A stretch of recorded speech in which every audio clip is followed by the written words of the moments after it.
Hey everyone, welcome back to our channel. If you're new here, please subscribe. I'd really love that. If you're returning, how you doing? What we're going to be talking about today is what people are seeing and experiencing in everyday life when it comes to being of the prepared mind. And I get sent pictures and videos and emails. And if you would like to do so, my email is in the description box below. So this first email comes in with pictures from a community member. And she said, "Good afternoon, everyone.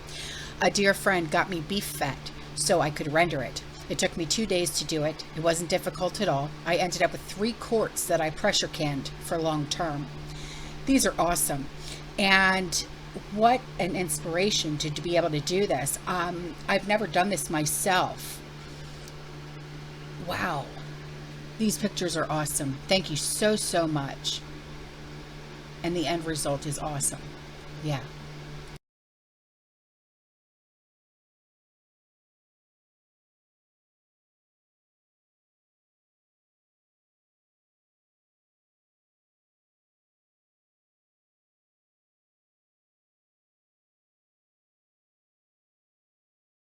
So here's an email with some pictures from a community member.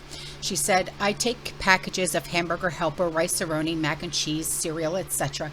and I put them in a food saver bag, and then I put them in a storage bin. I will open up the box of Rice-A-Roni, mac and cheese, and then I will slit the seasoning packet, and then that way it all gets vacuum sealed.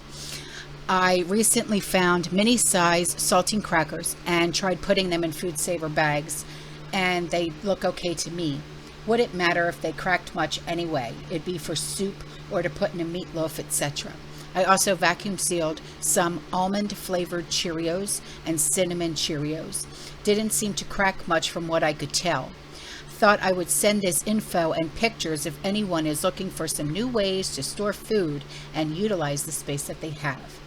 Thank you. This is wonderful."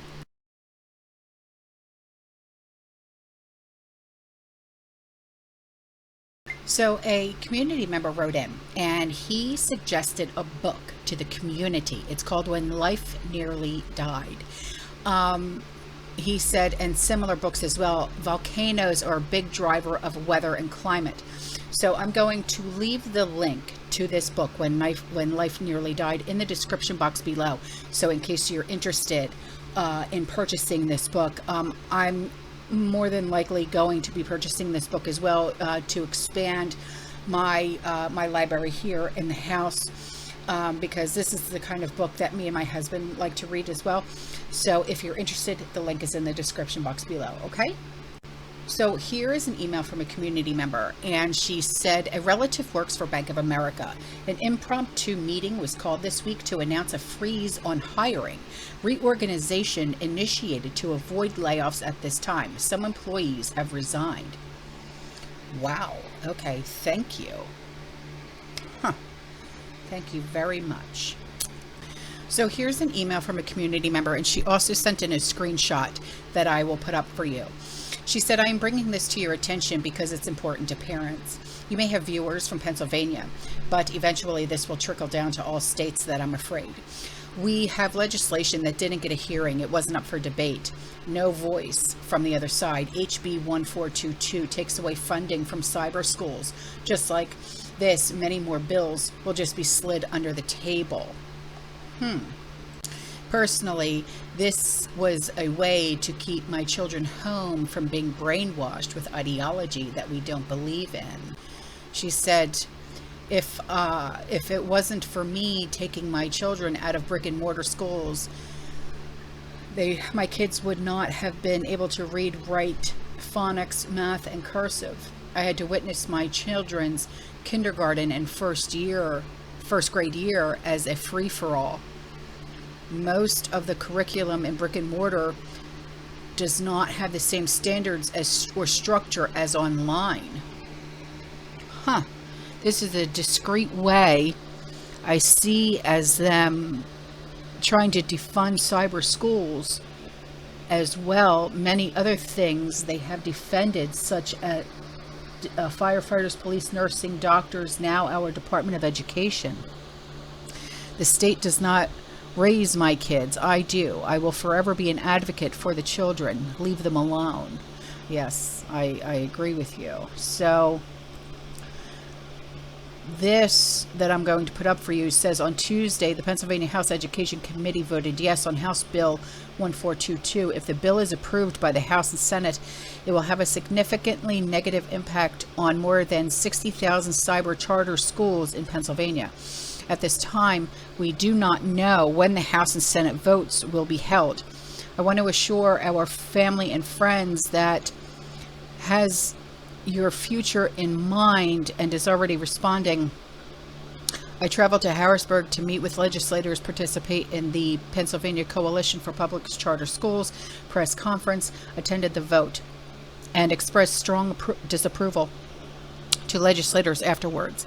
Our communications staff is working toward accurate media representation of HB 1422 and its impact on cyber charter schools.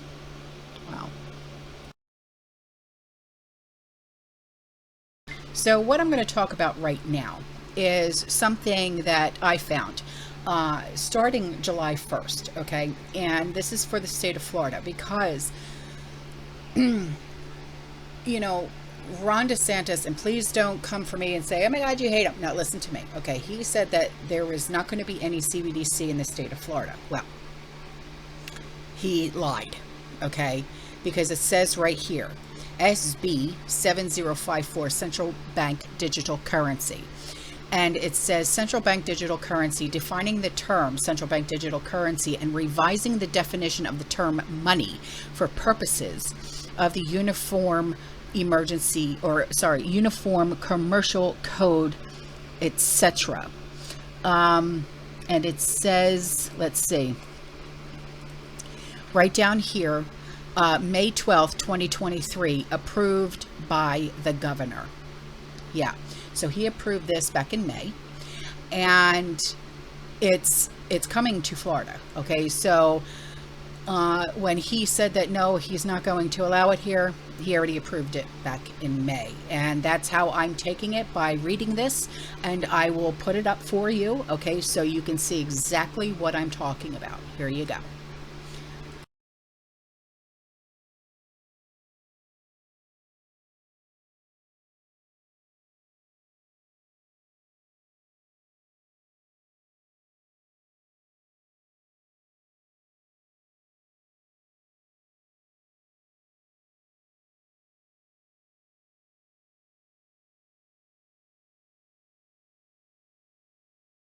And now for a commercial break. And before I go, I leave you with this video about Aldi selling insect kits to help the poor. Yeah. All right, guys, I'm out of here. I will see you in the next one. You stay safe, you stay positive, you keep prepping, and as always, fearless. Ciao. The supermarket chain is considering selling edible insects to help families afford protein. This stuff drives me nuts, Esther. It's absolutely disgusting. I'm sure Bill Gates is over the moon, because that's been the plan all along, to get us to stop eating normal food and to eat bugs, while the elite at the top eat their Wagyu beef and lobster and watch all the peasants at the bottom eat insects and rats, because it will save the planet, apparently. Exactly.